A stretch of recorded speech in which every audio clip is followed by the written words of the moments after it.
Estamos de volta com o UFSC Entrevista e o tema hoje é neuroeconomia. O nosso entrevistado é o mestrando em finanças aqui da Universidade Federal de Santa Catarina, Marco Goulart.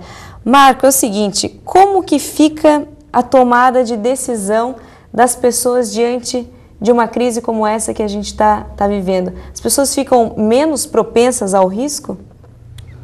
Uma pergunta muito interessante, Débora. Na verdade, o que eu tinha comentado no bloco anterior sobre o Kahneman e o Tversky, as pesquisas deles, né? E uma das pesquisas que eles fizeram, eles verificavam justamente isso. Como é que a pessoa reagia quando ela já estava com uma determinada, por exemplo, com uma determinada ação, o que ela fazia numa situação de mais risco, principalmente se ela estava ganhando ou se ela estava perdendo. Bolsa de valores, né? Isso que a gente estava falando desse exemplo, né? Então, por exemplo, se eu comprei lá a ação da Randon a R$10, se essa ação subir para R$15, o que eles verificaram lá, que em média as pessoas fazem, né? Se essa ação subir para R$15, em média as pessoas vendem essa ação. Ou seja, elas não querem correr mais riscos, elas querem realizar logo o lucro e ter aquele prazer, aquela sensação boa de ter o retorno financeiro. Agora, se essa ação cair para R$5, ou seja, 50% de valorização, né? 50% para mais ou para menos, no caso quando ela cai, aí as pessoas mantêm a posição, elas não querem vender. Ou seja, quando a pessoa está perdendo, ela aceita correr o risco. Agora, quando ela já está ganhando, ela não quer correr o risco. Não quer correr o risco de a ação baixar e ela perder aquela... Exatamente, é isso que eles verificaram, que em média as pessoas agem dessa forma, que não seria uma forma muito racional. Porque você vê, a proporção de variação é a mesma, tanto para si... para mais quanto para menos. Tanto para mais quanto para menos. Só que na situação da perda, aí a pessoa não quer realizar aquela perda. Na situação do ganho, ela quer realizar o ganho, mas na situação da perda, ela não quer realizar a perda, ela quer correr o risco. Sim. Na situação do ganho, ela quer a certeza, ela não quer correr o risco. Então, isso está um pouco relacionado também a essa questão da crise, a gente teve uma situação de maior risco. Aqui no Brasil, por exemplo, a gente verificou que muitos investidores permaneceram com as ações, né? Bom, Marco, e assim, o que acontece, ou melhor, qual a diferença entre o que acontece no cérebro de um investidor da Bolsa de Valores, um investidor experiente e um novato? Existe realmente diferença? Assim, é claro que a gente está falando aqui de uma maneira bastante genérica, claro, né? Mas poderia-se dizer que sim, né? O que acontece na mente do investidor, por exemplo, a pessoa que está ali investindo no home broker? Em termos fisiológicos mesmo. Que é aquela pessoa que está na frente do computador, ali, observando a cotação das ações.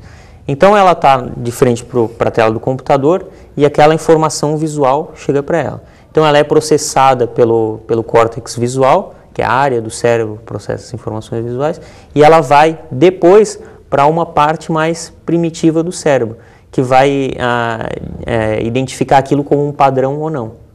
Então, o sujeito, o investidor mais experiente, provavelmente ele não vai conseguir identificar aquilo como um padrão. Por exemplo, a ação caiu ou subiu também. Provavelmente ele não vai conseguir identificar aquilo como um padrão. E aí, o que vai acontecer? Essa região mais primitiva, que é a que recebe a informação primeiro, ela vai mandar uma mensagem de alerta para a pessoa: olha, eu não estou reconhecendo isso. Presta mais atenção, que é o que acontece numa situação normal, onde a pessoa fica diante de uma situação de incerteza, né? Então, a pupila dela vai dilatar, né? Ela vai ter que prestar mais atenção. E é muito interessante que isso, na verdade, a gente herdou dos nossos ancestrais, né? Esse tipo de comportamento. Claro que na situação financeira, provavelmente a gente... Não é a mesma situação, por exemplo, com uma situação de perigo de morte, lá, que nossos ancestrais pensavam. Mas a região do cérebro que está atuando é a mesma. Marco, outra questão, outra sensação que é comum, geralmente quando a gente está esperando uma decisão ou esperando um acontecimento, é a expectativa.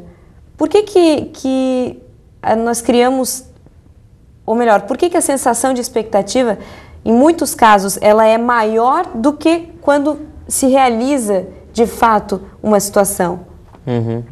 Essa é uma questão muito interessante, porque... Como receber o dinheiro de exatamente. um investimento, por exemplo. Porque, na verdade, já se verificou por uma série de estudos nessa linha de neurociência, que a região do cérebro que está funcionando quando a pessoa está nessa sensação de expectativa, ou seja, quando eu comprei uma ação, eu espero ganhar 100% com aquela ação.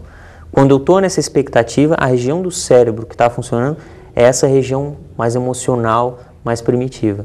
Então ela vai desencadear uma série de reações fisiológicas muito maiores do que quando eu realizar esse ganho de fato.